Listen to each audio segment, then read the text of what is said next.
Good morning. This morning we're looking at a very familiar little book, one of the minor prophets with which everybody seems to be familiar. It's one of a lot of folks' favorite books in the Old Testament, but perhaps, I'm afraid, they're missing the main point of the book. This morning, we're talking about Jonah. Jonah is the fifth of the 12 books known as the 12, the minor prophets.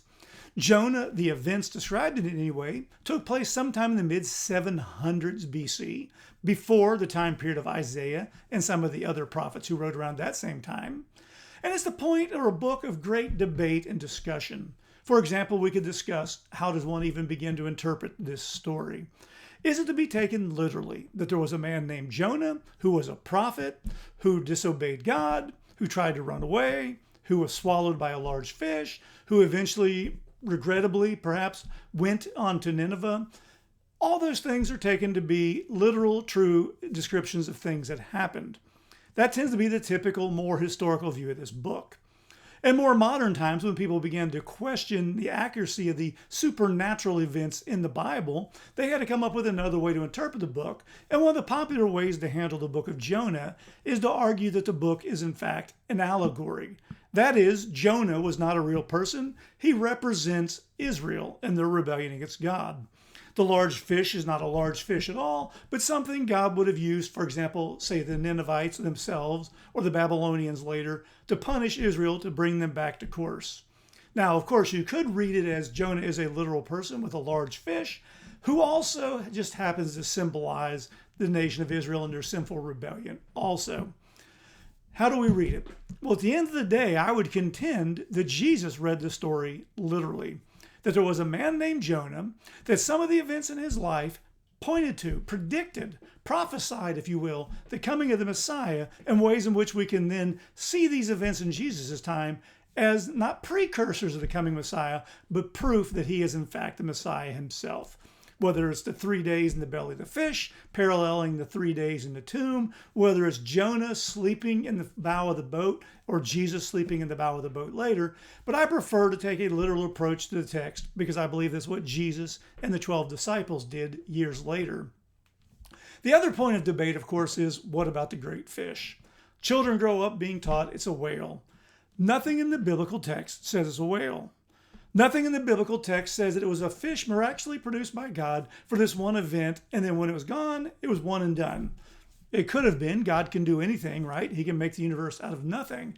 But it just simply could have been the right fish in the right place at the right time because God so orchestrated the events. At the end of the day, what we have to ask ourselves is, what is this book ultimately, finally about? And ultimately, this book is really about God's grace. What we see over and over throughout it is this picture of God's grace coming up again and again, rescuing, redeeming, saving those who have nothing in them that merits God's concern otherwise. It's a picture of God's steadfast, enduring love.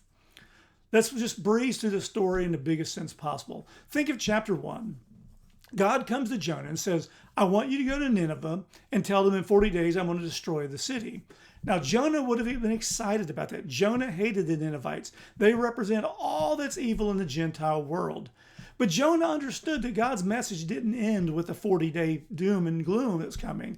Jonah understood that what God was offering was an opportunity for the Ninevites to repent, to be saved. And Jonah did not want that at all. And so he chose to run away to the opposite direction, to go to Tarshish, to the end of the world as he knew it, most likely at the far end of the Mediterranean Sea, maybe near the Rock of Gibraltar in that part of the world.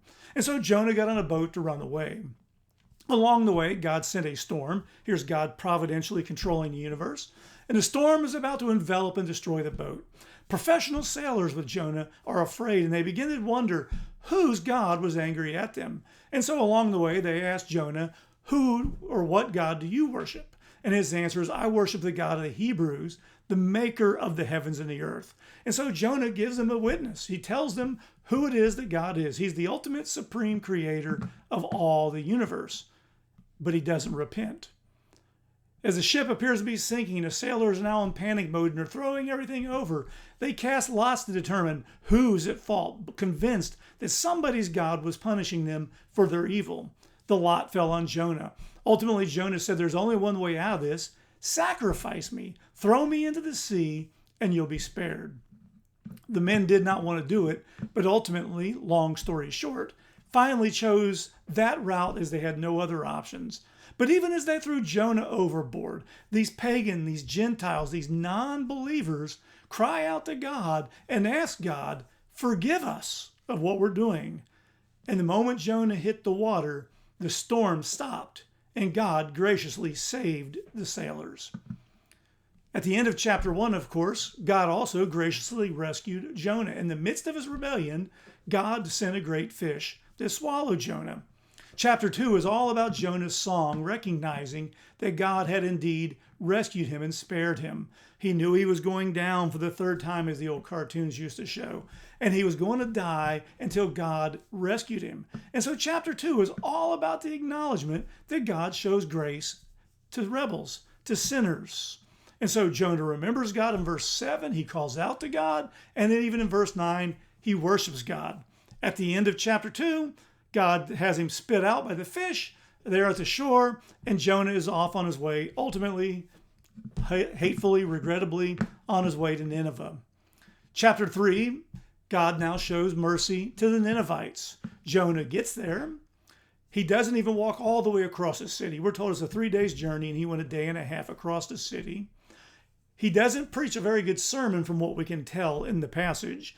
It's almost as if he set up a soapbox on the street corner, far from the center of the city, and essentially cried out in old evangelistic terms, turn or burn, except he left out the turn part. He basically proclaimed, burn, baby, burn.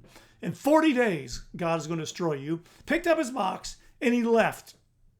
He left hoping God would, in fact, follow through and destroy them. Problem is, God showed mercy to the Ninevites as well.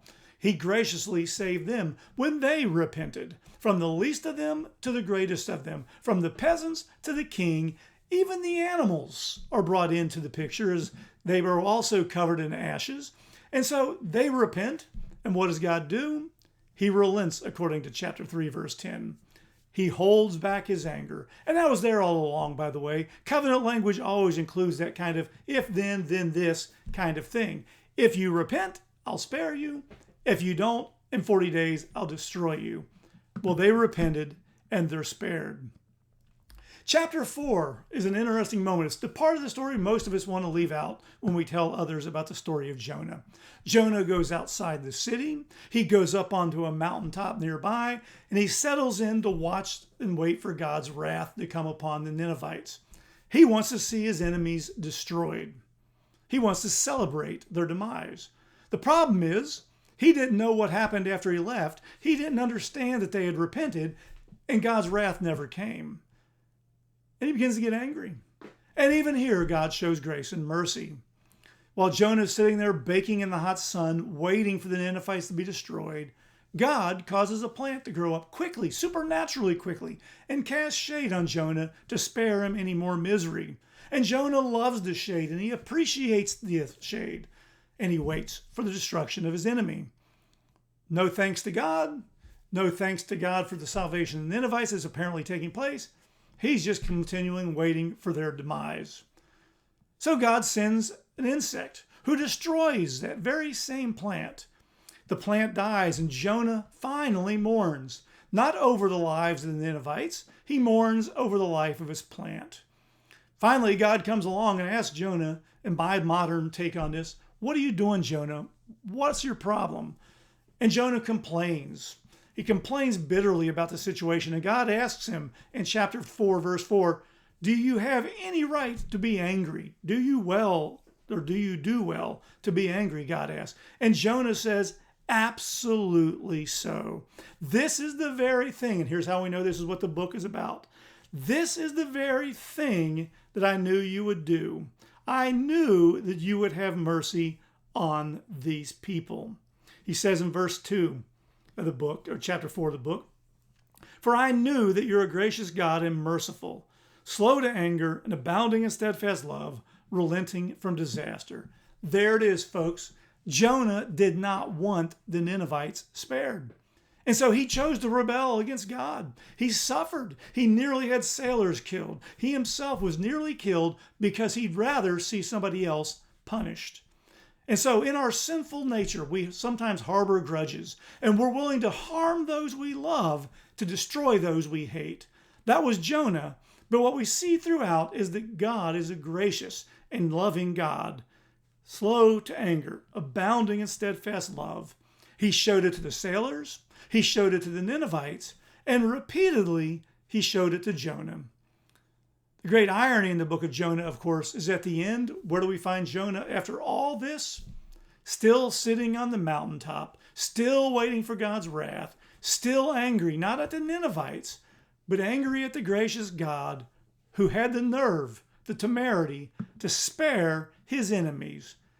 May God forgive us when we harbor the same kind of prejudices and grudges, and may God move in us, break our hearts over those who are lost, break our hearts over our sin that keeps us from joining him on mission to save those around us. And may we be moved, like Jonah sort of was, to go into the heart of enemy territory and, unlike Jonah, proclaim and show the love of God, that we might one day see a great revival among our enemies, amongst those who oppose us. May they become one of us, and unlike Jonah, may we give God all the glory for his amazing grace.